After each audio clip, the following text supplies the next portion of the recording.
Hi everyone, Elite 4 Freddy here, and for today's video I want to go and share with you 5 WTF battles in the Pokemon game franchise. So for the first battle I want to talk about, let's go take a trip to the Unova region, specifically the Pokemon League. When you go and play Black and White, not Black and White 2, just Black and White, you'll be facing an Elite 4 member named Caitlyn. For those of you who've only played up until Generation 4 but never anything past, let's say, Heart Gold and Soul Silver, you'd recognize Caitlyn as a part of the Battle Frontier, as part of the 2-in-1 Frontier brand combination that runs the Battle Palace. However, when you play Generation 5, if you were like me and then you went from Generation 4 to Generation 5 and you saw Caitlyn then, first off you'd be like, you look familiar. And then you realize, oh wait, she's the same person. The other part is the room that you battle her in.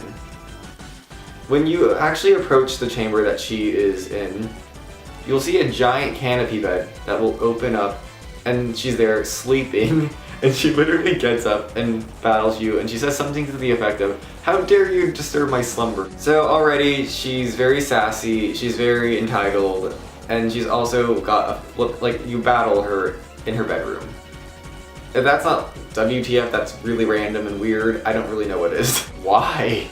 What part of this was necessary?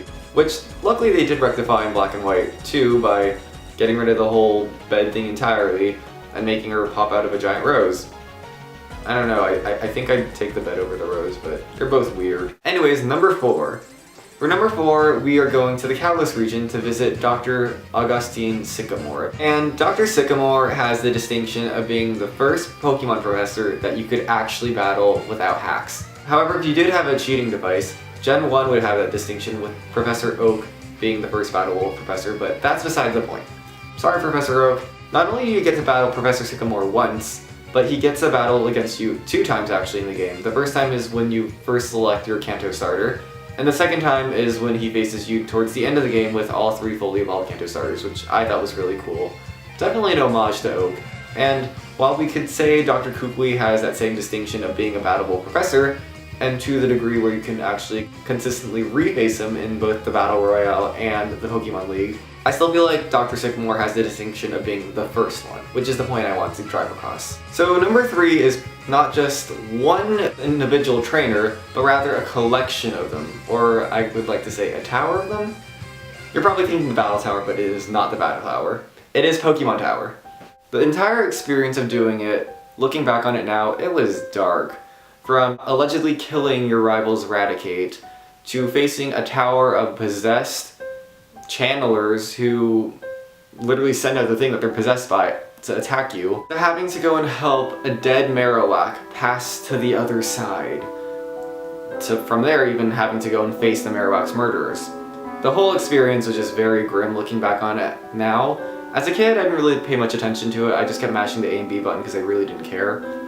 But thinking about all the dialogue from the perspective of a much more patient 22-year-old, it's pretty dark. So number 2, let's go back to the Unova region for 1 second and talk about Black and White 2. So there's actually a route where there is a preschool where you can battle with the nursery aides there. However, what you might not realize is that you could actually battle preschoolers as well. And trust me, this is where it gets really awkward.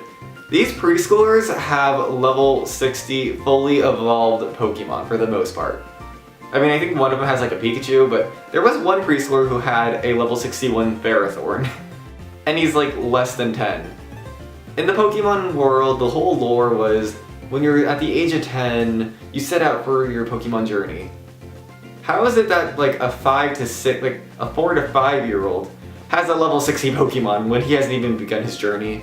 Whereas someone who's 4 years older, or about twice their age, on average in most Pokemon games, gets a level 5 Pokemon to start with. Where's the sense in that? And actually that brings us to my number 1 slot, which is a continuation of this whole, how the heck are kids younger than the age of 10 allowed to have Pokemon that are this OP?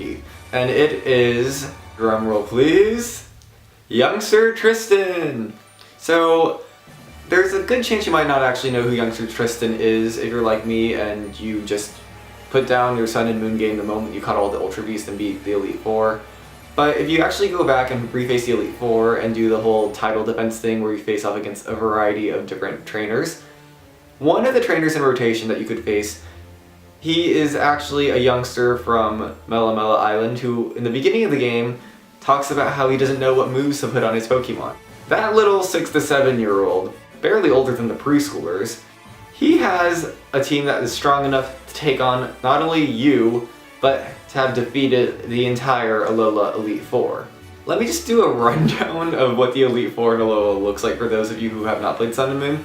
So we have Acerola, who is a trial captain, and trial captains are kind of like the gym leader equivalent of Alola.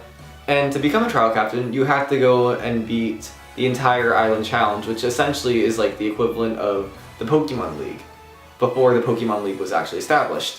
Which means that that girl beat all of the other trial captains at the time, all the other kahunas, and became a trial captain herself. So she's strong enough to do all that. Then we have Kahili, who is the flying type specialist, who basically did the same thing as Acerola except the trial captain part.